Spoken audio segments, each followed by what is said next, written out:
Hello friends, welcome to our channel fly high learning. Friends, अभी जो हम लोग डिस्कशन कर रहे हैं इसमें हम लोग मॉडर्न इंडियन हिस्ट्री को चैप्टर वाइज एमसीक्यू के फॉर्मेट में डिस्कस कर रहे हैं। इससे पहले हम लोगों ने 4 लेक्चर को कवर कर लिया है, जिसमें 3 लेक्चर जो थे वो advent of European company in India के ऊपर था, और आज इस सीरीज का 5वां लेक्चर है और इस चैप्टर का दूसरा लेक्चर है, जिसमें आज हम लोग India on the eve of British conquest के बारे में डिस्कस करेंगे। फ्रेंड्स, ये एमसीक्यू के फॉर्मेट में होता है, लेकिन इसके अंतर्गत हम लोग पूरे डिटेल में चैप्टर को डिस्कस करते हैं। जो ट्रीटीज़ हैं उसको भी डिस्कस करते हैं, जो वॉर हैं उसके बारे में पढ़ते हैं। तो आइए अपना डिस्कशन स्टार्ट करते हैं। 11th क्वेश्चन है आपको इससे पहले हम लोगों ने 10 क्वेश्चन कर लिए हैं ऑलरेडी, तो आज हम लोग 11 से लेकर के और 17 तक करेंगे, जिसमें लिस्ट 1 को लिस्ट 2 से मिलाना है। एक तरफ है गवर्नर जनरल और दूसरी तरफ है event during their regime. Warren Hastings, B John Macpherson, C Charles Cornwallis and D John Shore. दूसरी तरफ लिस्ट में दिया हुआ है introduction of civil service in India. Second है battle of Kharda between Nizam and Maratha. Third है second Rohilla war 1779 and fourth है he was acting governor general. तो जैसे कि हमें पता है कि जॉन सोड जो थे, यहाँ पर वो सबसे पहले देख लेते हैं कि जो चार्ल्स कॉर्नवालिस है वो इंट्रोड्यूस किया था सिविल सर्विस को, तो C41 सब में है। तो यहाँ पर आप देखिए जॉन सोड जो है, जॉन सोड एक्टिंग गवर्नर जनरल थे, तो डी का 4 कहाँ पे है, यहाँ पर आप देखिए सी का 1 एंड डी का 4, इसलिए ऑप्शन नंबर डी जो है वो करेक्ट होगा। ठीक है, बाकी जो है जॉन मैफरसन है और चार्ल्स कॉर्नवालिस है। फिर चलते हैं नेक्स्ट क्वेश्चन पे। The first state to sign the treaty of subsidiary alliance was. तो पहला स्टेट कौन था जिसने सहायक संधि को सिग्नेचर किया था, हस्ताक्षरित किया था? Your options are A Hyderabad, B Mysore, C Tanjore and D Awadh. Right answer है आपका option number A Hyderabad. Hyderabad जो है 1798 के आसपास इसने सब्सिडरी अलायंस में शामिल किया था, हैदराबाद के निजाम ने। यहाँ पे आप एक्सप्लेनेशन में देख सकते हैं कि कौन कौन से जो 10 स्टेट थे इम्पॉर्टेंट जिसने सब्सिडरी अलायंस पर कब सिग्नेचर किया था। इसको क्रोनोलॉजी में याद रखिएगा, HMT, ठीक है। इसके बाद में A, P, B और N, इस तरीके से। तो सबसे पहले हैदराबाद के निजाम ने 1798 सितंबर 1798 में सिग्नेचर किया था। फिर मैसूर, जो रूलर ऑफ मैसूर है, 1799 में इसने सिग्नेचर किया था। जब 4th एंग्लो मैसूर वॉर होता है वेलेजली के समय, तो टिप्पू सुल्तान की मृत्यु हो जाती है, और उसके बाद जो कृष्ण वाडियार वंश के जो शासक बनते हैं वो एक छोटा सा बच्चा होता है जिसने सिग्नेचर किया सब्सिडरी अलायंस पे। फिर रूलर ऑफ तंजौर ने अक्टूबर 1799 में, नवाब ऑफ अवध ने 1801 में सिग्नेचर किया, पेशवा 1801, भोसले जो थे बड़ार के भोसले, इन्होंने दिसंबर 1803 में सिग्नेचरी किया। आफ्टर दैट सिंधिया 1804, फिर राजपूत स्टेट है जयपुर, जोधपुर, मछेरी बूंदी के, फिर भरतपुर के, और अंत में सबसे अंत में जो मराठा कन्फेडरेसी के लीडर थे होलकर, उन्होंने सब्सिडरी अलायंस किया 3rd एंग्लो मराठा वॉर के समय में। ठीक है, तो इसको आप याद रखिएगा, क्रोनोलॉजिकली आपसे पूछा जा सकता है। 13th क्वेश्चन है consider the following statement. First statement है Lord William Bentinck was the governor general when doctrine of lapse was articulated. तो जिस समय डॉक्ट्रिन ऑफ लैप्स चल रहा था उस समय लॉर्ड विलियम बेंटिक जो थे वो गवर्नर जनरल थे।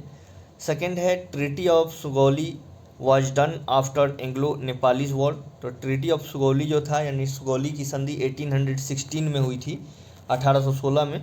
तो क्या वो एंग्लो नेपाली वॉर के बाद हुई थी? बिल्कुल सही है। एंड थर्ड है the annexation of Burma into British India was 1885। तो 3rd एंग्लो बर्मा युद्ध के बाद बर्मा को एनेक्स कर दिया गया था। कौन सा स्टेटमेंट करेक्ट है? Your options are A 1 only, B 1 and 3 both, C 2 and 3 both and D all of the above. Right answer है ऑप्शन नंबर डी, तीनों स्टेटमेंट करेक्ट हैं। जो लॉर्ड डलहौजी है, तो लॉर्ड डलहौजी को जनरली एसोसिएट किया जाता है डॉक्ट्रिन ऑफ लैप्स के साथ।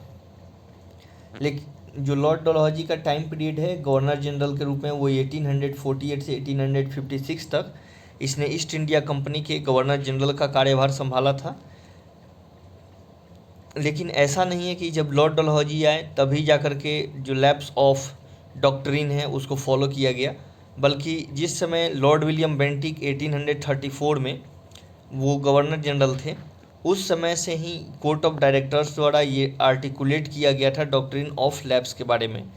बेसिकली जो डलहौजी हैं इन्होंने बहुत तीव्र रूप से, जब डलहौजी बनते हैं 1848 से 56 तक, तो ये बहुत तेज़ी से जो छोटे छोटे स्टेट होते हैं उनको अपने अंदर सहायक संधि के अंतर्गत, ये व्यक्तिगत सिद्धांत के अंतर्गत लाते हैं या डॉक्ट्रिन ऑफ लैप्स के अंतर्गत लाते हैं। इसके अंतर्गत क्या होता है कि किसी भी स्टेट का जो प्रशासन होता है या शासन होता है उसको ये जैसे कुशासन के आधार पर, अब अवध में क्या था, अवध में लोग राजा की बात नहीं मान रहे थे, उस आधार पर उसको मिला लिया गया।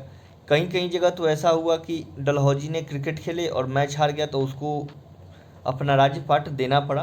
तो इस तरीके से विगरसली इसने डॉक्ट्रिन ऑफ लैप्स की पॉलिसी को फॉलो किया। ठीक है, फिर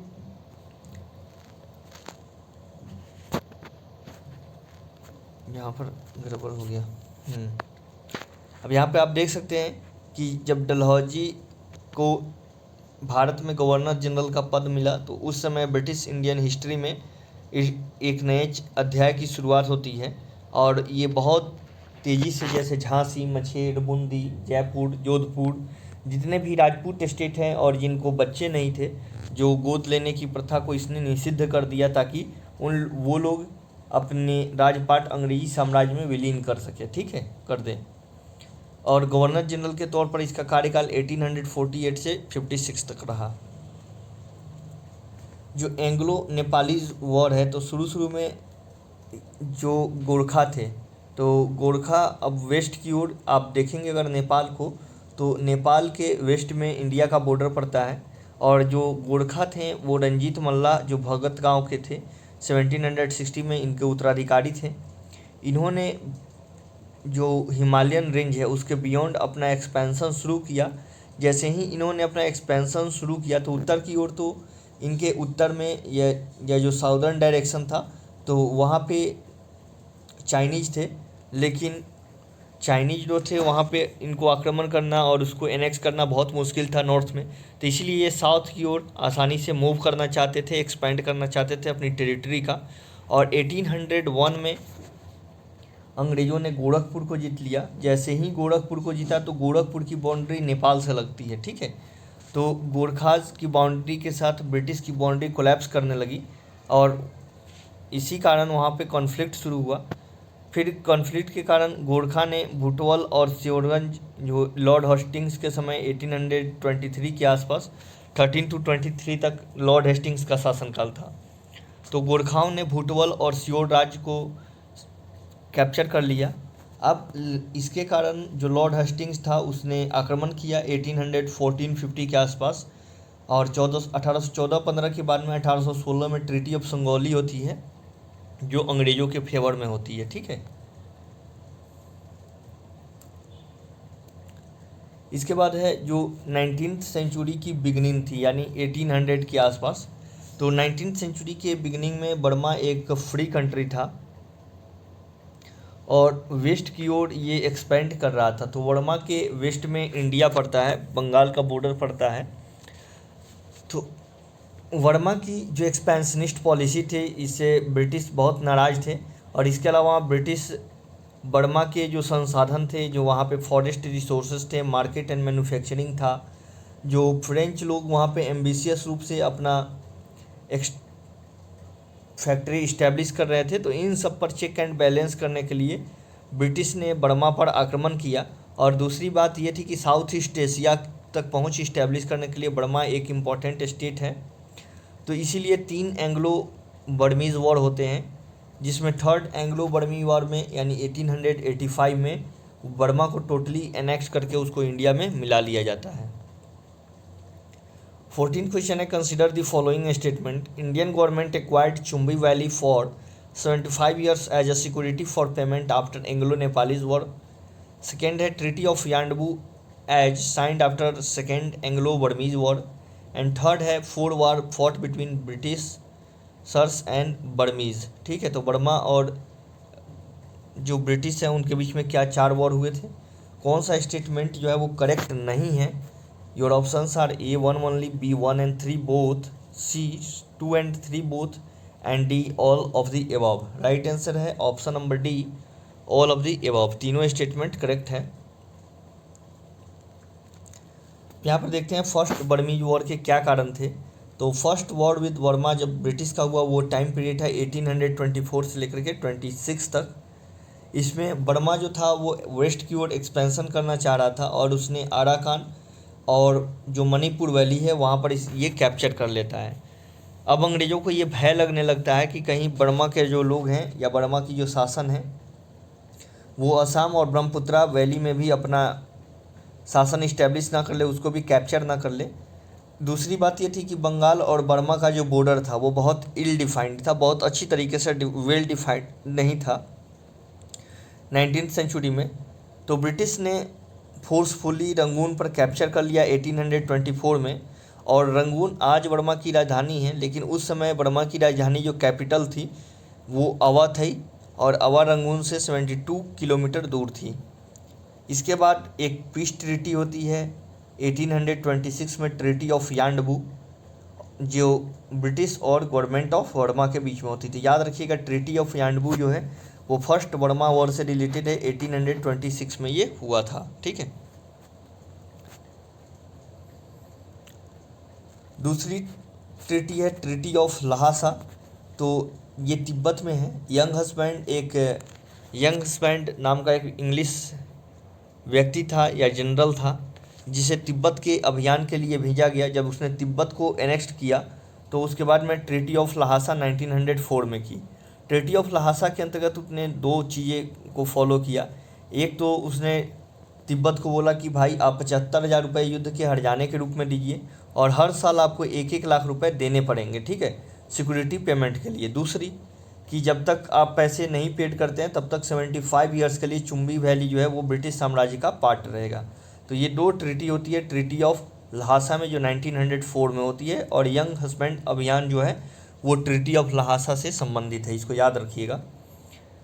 इसके बाद 3 एंग्लो बर्मीज वॉर होते हैं। कब कब होते हैं? तो first Anglo Burma war 1824 to 26, second Anglo Burma war 1852 से 53, and third Anglo Burma war 1885 में हुई थी। ठीक है, एक तरफ आपको अरेंज करना है इंक्रीजिंग ऑर्डर में कि ये इवेंट जो है वो कैसे इंक्रीज हुए थे, कब कब से कौन से इवेंट हुए थे, टाइम पीरियड के हिसाब से आपको अरेंज करना है। फर्स्ट है फर्स्ट एंग्लो बर्मीज वॉर, ये अभी आपको मैंने बताया 1824-26 में हुआ था ये। सेकेंड है first Anglo Afghan war. Third है एंग्लो नेपाली वॉर 1814 के आसपास। डी है ट्रीटी ऑफ गैंडमक, एंड ई है ट्रीटी ऑफ ड्यूरंड जो 1883 में सिग्नेचरी होती है। यहाँ पे आप टाइम पीरियड देख लीजिए। फर्स्ट एंग्लो बर्मा वॉर 1824-26 में होता है। फर्स्ट एंग्लो अफगान वॉर 1839 से 1834 तक। एंग्लो नेपाली वॉर 1814-16 में। ट्रीटी ऑफ गंडमक मई 1879 में, और डूरंड एग्रीमेंट जो है वो 1883 में 93 में होता है। ठीक है, कौन सा अब करेक्टली मैच है अब यहाँ पे आप देख सकते हैं। सबसे पहले हमें इंक्रीजिंग ऑर्डर में लगाना है, तो सबसे पहले आएगा आपका फर्स्ट एंग्लो बर्मीज वॉर यानी ए। इसके बाद आएगा फर्स्ट एंग्लो अफगान नहीं, सबसे पहले आएगा आप यहाँ पर देखिए ये 1 नंबर पे आएगा आपको एंग्लो नेपाली वॉर 1814 से 16 तक, यानी सी सबसे पहले आएगा। फिर आएगा आपका ए, और उसके बाद आप देख लीजिए तो ऑप्शन नंबर सी जो है वो करेक्ट है, CABDE। ठीक है, अब यहाँ पे चलते हैं एक्सप्लेनेशन पे। जो 3 एंग्लो वर्मीज वॉर हुए थे कौन कौन से हुए थे? First Anglo Burma war 1824 to 26 होता है। Second Anglo Burma war 1852 to 53 and third Anglo Burma war 1885।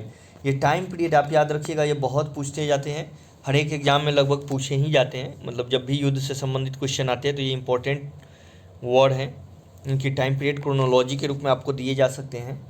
फिर फर्स्ट एंग्लो अफगान वॉर 1839 से 42 तक, सेकेंड एंग्लो अफगान वॉर 1878 से 18 तक, और जो थर्ड एंग्लो अफगान वॉर है वो है सबसे लास्ट में हुआ 1919 तक। यानी आपको अगर इसमें क्रोनोलॉजी लगाने के लिए कहा जाए तो सबसे पहले होता है फर्स्ट एंग्लो वर्मा वॉर, फिर होता है फर्स्ट एंग्लो अफगान वॉर, फिर होता है सेकेंड एंग्लो वर्मा वॉर और थर्ड एंग्लो वर्मा वॉर, फिर होता है थर्ड एंग्लो वर्मीज वॉर और थर्ड अफगान वॉर। ठीक है, तो इसको आप याद रखिएगा। जो एंग्लो नेपालीज वॉर है, अभी मैंने आपको बताया कि एंग्लो नेपाली वॉर 1814-16 के आसपास होता है। इसको वॉर गोरखा नाम से भी जाना जाता है, गोरखा वॉर के नाम से, क्योंकि जो किंगडम ऑफ गोरखा है जो present day democratic of Nepal में है, और ईस्ट इंडिया कंपनी की बॉर्डर जो थी वो आपस में डिस्प्यूट था और दोनों एम्बिशियस थे। ठीक है, जिसके कारण ये युद्ध होता है। सबसे पहले जो गोरखा लोग हैं वो गोरखपुर पर अंग्रेज गोरखपुर पर अटैक करते हैं।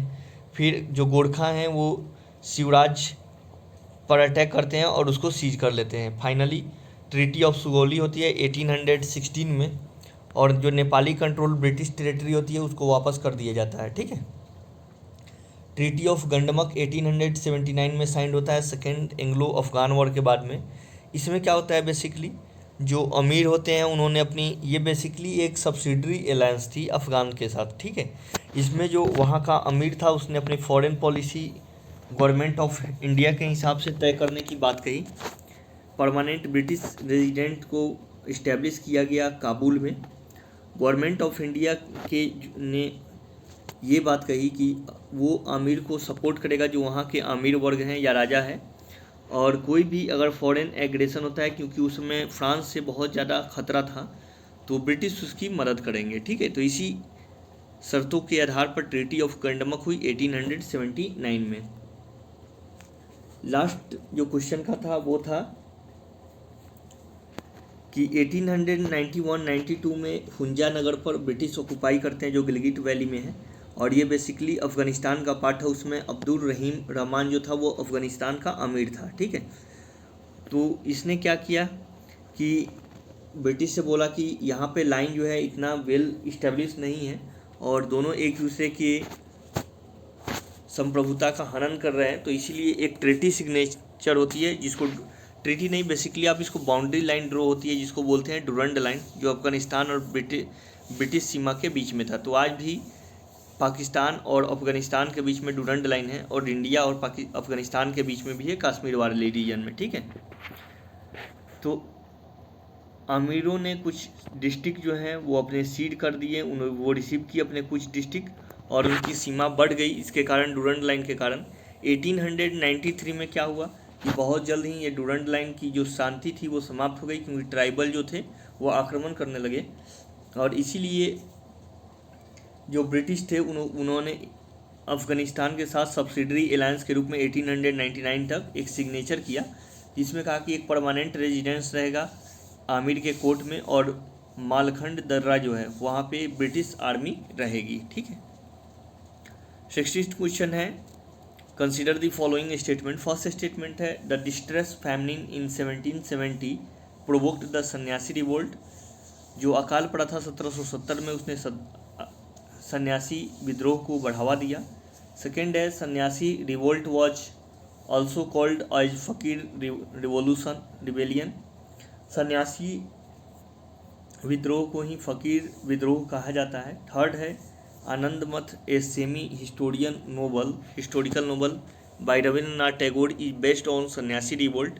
और फोर्थ है Bankim Chandra Chattopadhyay wrote a novel Devi Chaudhurani based on Sannyasi revolt. तो जो थर्ड स्टेटमेंट है वो गलत है, क्योंकि जो आनंद मठ है वो रविंद्रनाथ टैगोर ने नहीं बल्कि बंकिम चंद्र चटर्जी ने लिखा है। तो थर्ड को आप एलिमिनेट कर दीजिए, तो यहाँ से एलिमिनेट, यहाँ से एलिमिनेट, यहाँ से एलिमिनेट, राइट आंसर होगा ऑप्शन नंबर सी 1, 2 एंड 4। यहाँ पे हम लोग देख लेते हैं कि जो 1770 का जो फेमिनिन आया था, इससे ब्रिटिश साम्राज्य की जो इकोनॉमिक ऑर्डर थी वो बिल्कुल ध्वस्त हो गई और अलग अलग पार्ट में ईस्ट इंडिया कंपनी के अगेंस्ट विद्रोह शुरू हो गए। ठीक है, शुरू में जो पीजेंट थे उन्होंने इनमें जो पीजेंट थे जो उन्होंने इसको शुरू किया, लेकिन बाद में इसमें सन्यासी भी जुड़ गए और बहुत सारे जो ज़मींदार थे, छोटे मोटे ज़मींदार, जो रूरल पुअर्स लोग थे, सोल्डर थे, डिसबैंड सोल्डर, वो सब भी इसमें पार्टिसिपेट किया उन्होंने। इन सब ने कंपनी के अगेंस्ट रेड मारी, जो कंपनी के ट्रेजरी थी उसको लूट लिया और फोर्स के साथ बहुत सख्ती के साथ इन्होंने लड़ाई शुरू की। वॉरेन हेस्टिंग इस समय गवर्नर जनरल था, जिसने काफ़ी लंबे प्रयास के बाद वॉरेन हेस्टिंग ने सन्यासी विद्रोह को दबा दिया। इसमें हिंदू और मुसलमान दोनों की इक्वल पार्टिसिपेशन थी, इसीलिए इस आंदोलन को या विद्रोह को फ़कीर रिबेलियन भी कहा जाता है। ठीक है, जो मंजूम शाह थे या मजनू शाह, चिराग अली, मूसा शाह, भवानी पाठक, देवी चौधरानी, ये सब इम्पोर्टेंट लीडर थे। देवी चौधरानी जो थी वो एक महिला थी और इस रेसिस्टेंस के खिलाफ सबसे पहले उन्होंने पार्टिसिपेट किया। ठीक है, तो ये पार्टिसिपेट करने वाली किसी भी विद्रोह में उस समय की पहली महिला थी। ठीक, आनंद मठ बंकिम चंद्र चट्टोपाध्याय ने लिखा है, जो एक सेमी हिस्टोरिकल नोवेल है, ये सन्यासी रिवोल्ट पर बेस्ड है। और दूसरी ओर बंकिम चंद्र चट्टोपाध्याय ने देवी चौधरानी, जो सन्यासी विद्रोह की एक लीडर थी, उनके सम्मान में एक नोवेल लिखा और इसमें इन्होंने बताया कि कैसे महिलाओं ने भी इसमें बढ़ चढ़कर हिस्सा लिया था सन्यासी विद्रोह में। ठीक है, तो I hope you got clarity. चलते हैं नेक्स्ट क्वेश्चन पे। 17th क्वेश्चन है, consider the following statement. First statement है, Wazir Ali Khan with the help of the British had ascended the throne in September 1797। जो वजीर अली खां थे उन्होंने ब्रिटिश की मदद की सितंबर 1797 में मतलब कि थ्रोन को असेंड करने में। सेकेंड है, however in January 1799 he killed a British residence George Frederick Cherry. यानी जब वजीर अली खां को ब्रिटिश की मदद से सिंहासन मिला तो 1799 में इसने एक व्यक्ति जो ब्रिटिश अधिकारी था उसकी हत्या भी कर दी। एंड थर्ड है, Arthur Wellesley requested the raja of Jaipur to extradite Wazir Ali. जो वेलेजली था उसने 1799 में, वेलेजली भारत का गवर्नर जनरल था, तो उसने, या बंगाल का गवर्नर जनरल कह लीजिए, तो उसने जयपुर के राजा से रिक्वेस्ट किया कि वो वजीर अली को अपने राज्य से निकाल दे, जो वहाँ पे शरण पाए हुआ था। ठीक है, तो ये इवेंट किसके बारे में, ये किस इवेंट की बात की जा रही है? Your options are A, uprising in Ganjam and Gumsur, B, civil uprising in Gorakhpur, Basti and Bahraich. अब एक बार देख लेते हैं कि सिविल रिविलियन जो अवध का था वो 1799 में हुआ था, तो इसके बारे में क्या इम्पोर्टेंट फैक्ट्स हैं।